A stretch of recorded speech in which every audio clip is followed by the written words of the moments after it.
નમસ્કાર, પંચાયત સમાચાર 24 માં આપનું સ્વાગત છે। દાહોદમાં વિકાસ પ્રોજેક્ટ્સના અસરગ્રસ્તોની વહીવટીતંત્ર સાથે મહત્વપૂર્ણ બેઠક।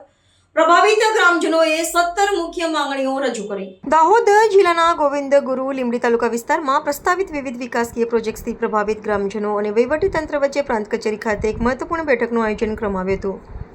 આ બેઠકમાં કોરિડોર, નવું એરપોર્ટ, જીઆઈડીસી અને નવીન રેલવે લાઇનના નિર્માણને કારણે અસરગ્રસ્ત થનારા લોકોએ મોટી સંખ્યામાં હાજરી આપીને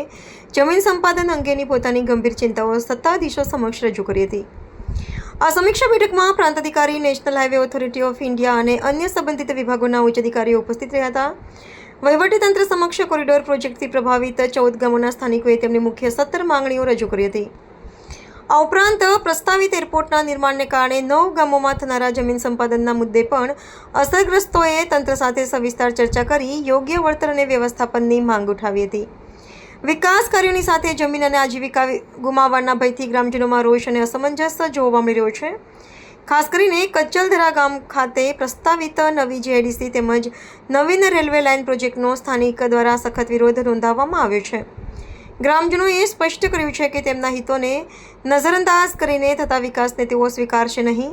જ્યારે વહીવટીતંત્રે લોકોના પ્રશ્નો અને ચિંતાઓ સાંભળીને તેનું યોગ્ય નિરાકરણ લાવવાની ખાતરી આપી છે। દિલ્હી બોમ્બે કોરિડોર હાઈવે અંતર્ગત 14 ગામના ખેડૂતો જે એમની મૂળભૂત સુવિધાઓના કારણે 4 વર્ષથી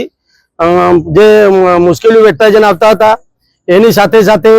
દિલ્હી બોમ્બે હાઈવેની સાથે ડોમેસ્ટિક એરપોર્ટ મંજૂર કરી અને અમારા 9 ગામોના આદિવાસીઓની જમીન છીનવવાનું જે કાવતરા સરકાર દ્વારા કરવામાં આવ્યું તે ઓછું તેમ ફરીથી નવીન જીઆઈડીસી મંજૂર કરવામાં આવી, નવી રેલવે લાઇન મંજૂર કરવામાં આવી। એ તમામ બાબતોને સાંકળી અમે તારીખ 1/6/2026 રોજ પ્રાંત અધિકારી શ્રીને અલ્ટિમેટમ સાથે આવેદનપત્ર આપેલ હતું કે સાહેબ આવનાર બુધવારના દિવસે અમારી તમામ જવાબદાર અધિકારીઓ સાથે મિટિંગ કરાવવામાં નહીં આવશે તો તારીખ 8/6/2026 રોજ અમે કલેક્ટર કચેરી ખાતે કલેક્ટર કચેરીનો ઘેરાવ કરી અને આમરણ ઉપવાસ પર ઉતરીશું। એ અંતર્ગત આજ રોજ બુધવારના રોજ પ્રાંત અધિકારી શ્રી જાલોદની અધ્યક્ષતામાં તમામ જવાબદાર અધિકારીઓ સાથે તમામ ગામોના અસરગ્રસ્ત ખેડૂતો સાથે મિટિંગ ઉઠાવવામાં આવેલ હતી અને એના સમાધાન રૂપે તમામ જે જવાબદાર અધિકારીઓ હતા તેઓ અમને 15 થી 20 દિવસની અંદર જે અમારી મૂળભૂત સુવિધાઓ હતી એ ફરીથી ઉપલબ્ધ કરાવવાની અમને આજની તારીખે બાહેંધરી આપી છે। પરંતુ અમે તેમની પાસે લેખિત માંગતા પ્રાંત અધિકારી શ્રીએ જવાબદારી લીધેલ છે કે પરમ દિવસે તમને જે લેખિત બાહેંધરી છે આપવામાં આવશે, જેથી અમે પ્રાંત અધિકારી શ્રીને કહીને આવ્યા છે, સાથે ચીમકી ઉચ્ચારીને આવ્યા છે કે 15 થી 20 દિવસની અંદર જો જે અમારી સુવિધાઓ છે ઉપલબ્ધ કરવામાં નહીં આવે તો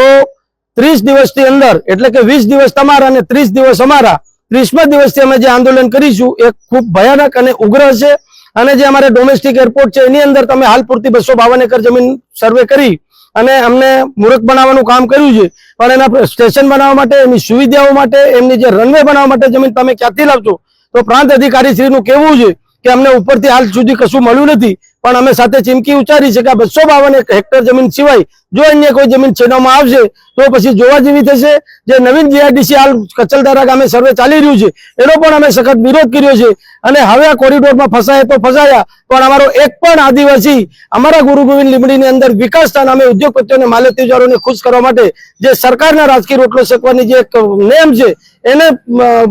સફળ થવા માટે 1 ઇંચ પણ જમીન આ અમારા ગુરુ ગોવિંદ લીંબડીનો આદિવાસી ખેડૂત આપવા તૈયાર નથી અને આપીશું પણ નહીં। જી, આજે અમે અગાઉ 3 દિવસ પહેલા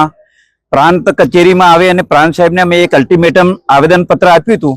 કે અમારા ગુરુ ગોવિંદ તાલુકામાં airport, domestic airport, corridor road અને કચ્ચલધરા ગામે જે જીઆઈડીસી ની સર્વે કરતા હતા એ જીઆઈડીસી ની જમીન અમે કોઈ પણ ભોગે આપવાના નથી અને જે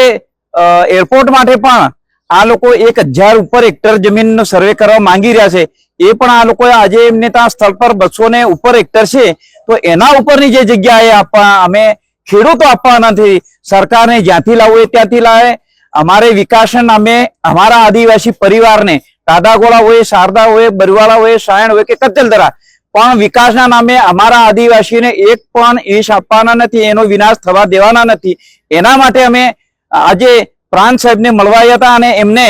આ પ્રશ્ન, દરેક પ્રશ્ન એરપોર્ટનો હોય, કોરિડોર રોડનો હોય કે કોરિડોર રોડને આજુબાજુ પાણી ભરાઈ જતો હોય કે આ જે જીઆઈડીસી કચ્ચલધરાની હોય, આ પ્રશ્નનો સોલ્વ કરવા માટે અમે પ્રાંત સાહેબને મળ્યા હતા અને એમને 10-15 દિવસમાં આ બધા નિર્ણયો, બધા પ્રશ્નોનો અમે સોલ્વ કરી દીધું એવી અમને આજે બાહેધરી આપી છે। જો બાહેદારી ન આપે તો અમે અગાઉ કલેક્ટર કચેરીમાં આ તમામ ગામોના આદિવાસી એકઠા થઈને આના માટે ભૂખ હડતાલ પણ કરવાના જઈ રહ્યા છે. આગળનું જે રણનીતિ છે એ અમારા બધા આગેવાનો સૌ મળીને સરપંચો, તાલુકા સભ્ય, જિલ્લા સભ્ય બધા જ મળીને અમે આગળની રણનીતિ નક્કી કરવાના છે. કનુભાઈ ડામોર.